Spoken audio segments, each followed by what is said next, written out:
ఒక అపోహను క్రియేట్ చేసి 300 ఎకరాల ల్యాండ్ కొన్నారు. ఎక్కడది?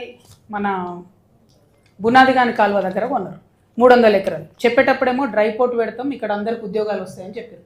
ఇప్పుడు ఏం చేస్తారు? అందులో 65 ఎకరాలలో సిమెంట్ ఫ్యాక్టరీ పెడతాం, అంబుజా సిమెంట్ ఫ్యాక్టరీ అంటారు. ఇక రేవంత్ రెడ్డి గారు open door policy for Adani కాబట్టి ఆయన పర్మిషన్ ఇస్తున్నారు. ఇస్తే మనకు ప్రాబ్లం ఏమవుతుంది? బునాదిగాని కాలువ కూడా కలుషితం అవుతుంది. ఇప్పటికే పైన హైదరాబాద్లో మొత్తం మూసీని కంపు చేసి ఇక్కడ పంపిస్తున్నాం మేమందరం. ఆ తర్వాత మూసీ ఎక్కడెక్కడ ఉంటే చుట్టూ పరిశ్రమలు, ఆ కాలుష్యం అంతా మూసీలోకి. ఇప్పుడు ఫ్రెష్గా దాంట్లో ఇంకో కంపెనీ ఇచ్చే ఆలోచన చేస్తూ ఉన్నారు. అక్కడ స్థానికులందరూ కూడా భయపడతా ఉన్నారు. కాబట్టి ముఖ్యమంత్రి గారు అక్కడ అంబుజా సిమెంట్కి పర్మిషన్ ఇవ్వద్దు అని చెప్పి నేను డిమాండ్ చేస్తూ ఉన్నాను. అదేవిధంగా మన ఇదే బునాదిగాని కాలువ ప్లస్ ఈ మన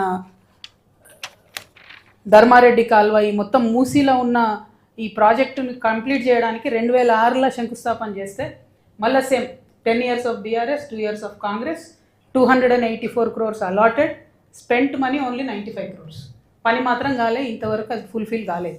దీని మీద జిల్లా మంత్రులు దృష్టి పెట్టాలని చెప్పి డిమాండ్ చేస్తూ ఉన్నాను. అంటే నేను అనేది ఏంటంటే అన్ని కొత్త ప్రాజెక్టులు కడతాం. ఇప్పుడు ప్రతి నియోజకవర్గంలో కొత్త ఇంటిగ్రేటెడ్ స్కూల్ కడతాం, ఉన్న స్కూళ్ళకేమో రిపేర్ చేయం, ఉన్న స్కూల్లో టాయిలెట్లు కట్టాం, కొత్త స్కూల్ కడతాం.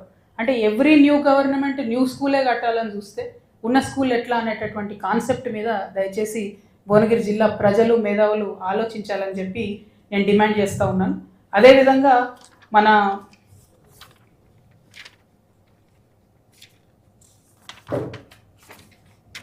ఆలేరులో రెవెన్యూ డివిజన్ ఏర్పాటు చేస్తామని హామీ ఇచ్చింది కాంగ్రెస్ ప్రభుత్వం.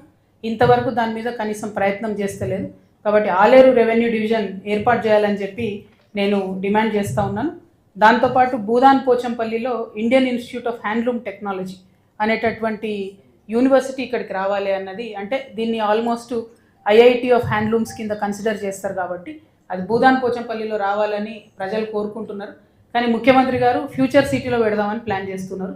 అట్లా కాకుండా ఎక్కడైతే చేనేత కార్మికులు పెద్ద ఎత్తున ఉన్నారో, ఎక్కడైతే ఆ స్టూడెంట్స్ చూసి డైరెక్ట్గా పని నేర్చుకోగలుగుతారో, ఎక్కడైతే రెండిటి అనుసంధానం చేయడం ఈజీ అవుతుందో ఆ ప్లేస్లో ఈ ఇన్స్టిట్యూట్ పెట్టాలని చెప్పి నేను డిమాండ్ చేస్తూ ఉన్నాను. అదేవిధంగా మన యాదాద్రి జిల్లాలో తుర్కపల్లిలో గ్రీన్ ఇండస్ట్రియల్ పార్క్ కడతామని చెప్పి ఒక 61 మంది రైతుల దగ్గర నుంచి 93 ఎకరాలు ఇదివరకే తీసుకోవడం జరిగింది. కానీ ఇంతవరకు అందులో ఒక్క ఇండస్ట్రియల్ యూనిట్ కూడా రాలేదు. మరి ఏమవుతుందన్న ఎక్స్ప్లెనేషను ప్రజలకు ఇవ్వాలి.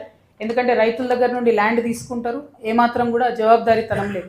నిన్న బస్వాపూర్లో కూడా పాపం ఆ ఊరోళ్ళ ల్యాండ్ అంతా పోంగా ఇంకొక 60 ఎకరాలు సేకరించారు. మళ్ళీ ఎందుకు అంటే పార్క్ కడతామని. పార్క్ ఎందుకు అంటే అటు సైడ్ యాదాద్రి నుంచి వచ్చే వాళ్ళకు మధ్యలో బస్వాపూర్ కూడా ఒక టూరిజం స్పాట్గా డెవలప్ చేయాలనే ఆలోచన ఉండే కాబట్టి పార్క్ కడదామన్నారు. కానీ ఘోరం ఏంటంటే ఇంతవరకు అసలు అది నోటిఫై చేసిరా చేయలేదో కూడా చెప్తలేదు గవర్నమెంట్. సో చుట్టుపక్కల ఉన్న ల్యాండ్స్ ఏమో కోట్ల రూపాయలు పలుకుతున్నాయి. ఆ 61 ఎకరాలు నోటిఫై చేసిన దగ్గర ఎవరు 10 లక్షలు కూడా కొనేటటువంటి పరిస్థితి లేదు. ఆ రైతులందరూ నిన్న చాలా బాధతో ఆవేదనతో మాకు చెప్పుకున్నారు. కలెక్టర్ గారు నేను డిమాండ్ చేస్తూ ఉన్నా, ఆ పార్క్ ల్యాండ్ మీరు నోటిఫై చేసిండ్రా చేయలేదా? ప్రజలకు అట్లీస్ట్ ఆ క్లారిటీ ఇస్తే వాళ్ళు మంచిగా బతికేటటువంటి పరిస్థితి ఉంటుందని కూడా నేను కోరుతా ఉన్నాను. అదేవిధంగా మరి ఇక ఇంతకుముందే నేను చెప్పినట్టు చేనేత కార్మికులకు కంప్లీట్గా ఇచ్చేటటువంటి చేనేత భరోసా అంతా కూడా పెండింగ్ ఉన్నది.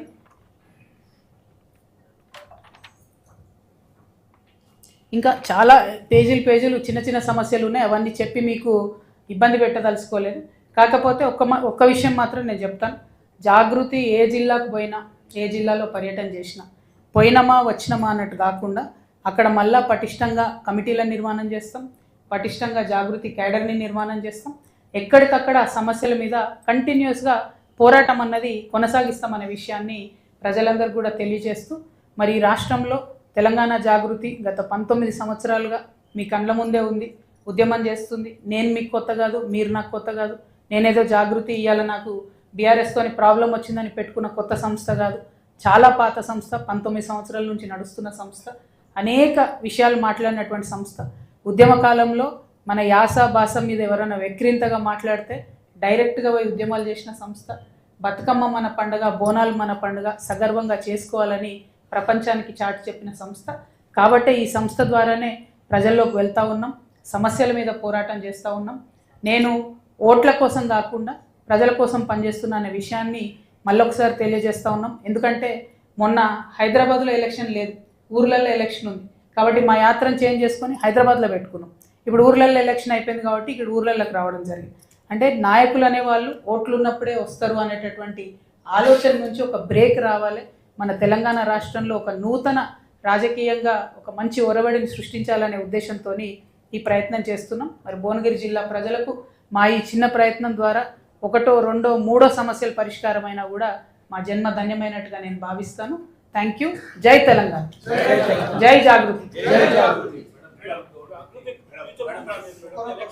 ఒక్కొక్కరు అడగండి. వాటర్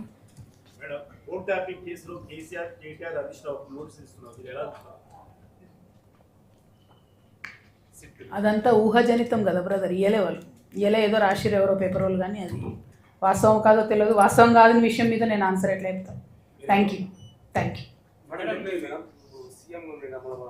మా మాజీ సీఎం గారు తెలంగాణలో జరిగిన ప్రాజెక్టుల మీద మాట్లాడి అయితే ప్రభుత్వం కానీ అసెంబ్లీకి వచ్చి మాట్లాడి ప్రెస్ మీట్లు పెట్టడం కాదు, అసెంబ్లీకి రమ్మంటున్నారు. దాని మీద ఒక ప్రతిపక్షం నాయకుడు అసెంబ్లీకి రామని అడుగుతున్నారు. దాని మీద కామెంట్. అంటే బీఆర్ఎస్ పార్టీతో నాకు సంబంధం లేదు బ్రదర్. ఆ నాయకులు వాళ్ళు ఏం చేస్తారన్నది వాళ్ళు ప్రజలకు జవాబుదారీగా ఉండాలి. నేను ఆన్సర్ చెప్పలేను దానికి. వీటికి సంబంధించి దాంట్లో మొత్తం అన్యాయం జరిగినట్టు 10 ఏళ్ళలో అన్యాయం జరిగింది అని మీరు కూడా చెప్తున్నారు. నేనేమంటున్నా, నేను నా యాంగిల్, ప్రజల యాంగిల్ నేను చెప్తున్నా. బస్వాపూర్లోకి వెళ్ళైతే నీళ్ళు రాలేదన్న విషయం మీకు తెలుసు, నాకు తెలుసు. 5,000 ఎకరాలు తీసుకున్నారు, జస్ట్ చెరువు నిండింది కానీ నిజంగా నింపిన దాఖలాలు లేవు, కాలువలు కట్టిన దాఖలు లేవు, డిస్ట్రిబ్యూటర్ అయిన దాఖలాలు లేవు. ఆ విషయం వాస్తవం. దాని మీద ఎక్స్ప్లెనేషన్ ఎవరు ఇచ్చుకోవాలో, ఏ వేదికలు ఇచ్చుకోవాలన్నది వాళ్ళు డిసైడ్ చేసుకోవాలి. అని నేను చెప్పలేను కదా అది. Thank you. ఇంకొకరికి ఇద్దామన్న అవకాశం. మీరు నెక్స్ట్ అన్న, నెక్స్ట్ బాబు. ఓకే. రేవంత్ రెడ్డి విసిరిన బాణం అని మీ ప్రత్యర్థులు అంటున్నారు. నేను ఓన్లీ తెలంగాణ ప్రజల బాణాన్ని బ్రదర్, ఇప్పుడు కాదు ఎప్పుడైనా అంతే. ఓన్లీ తెలంగాణ ప్రజల బాణాన్ని. నేను ఎవరి ద్వారా ఆపరేట్ అయ్యేంత సీన్ లేదు, ఎవరికి నన్ను ఆపరేట్ చేసేంత సీన్ లేదు.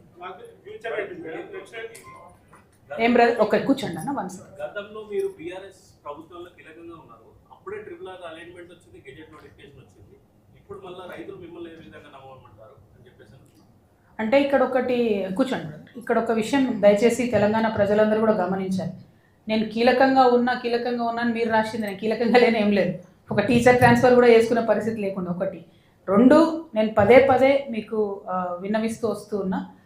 ఆ 10 ఏళ్లలో కూడా నేను ఓన్లీ 5 ఏళ్ళే యాక్చువల్గా ఒక పొజిషన్లో ఉన్నప్పుడు కూడా నన్ను ఓన్లీ నిజామాబాద్ వరకు పరిమితం చేయడం జరిగింది. అది వాస్తవం. రాజకీయంగా కట్టడి చేసి అందులో డౌట్ ఏం లేదు. కాబట్టే ఇప్పుడు ఇక్కడ ట్రిపుల్ ఆర్ అలైన్మెంట్లో మరి అట్లా అంటే బీఆర్ఎస్ పార్టీ నేతలే 100 పేర్లు చెప్పారు. నేను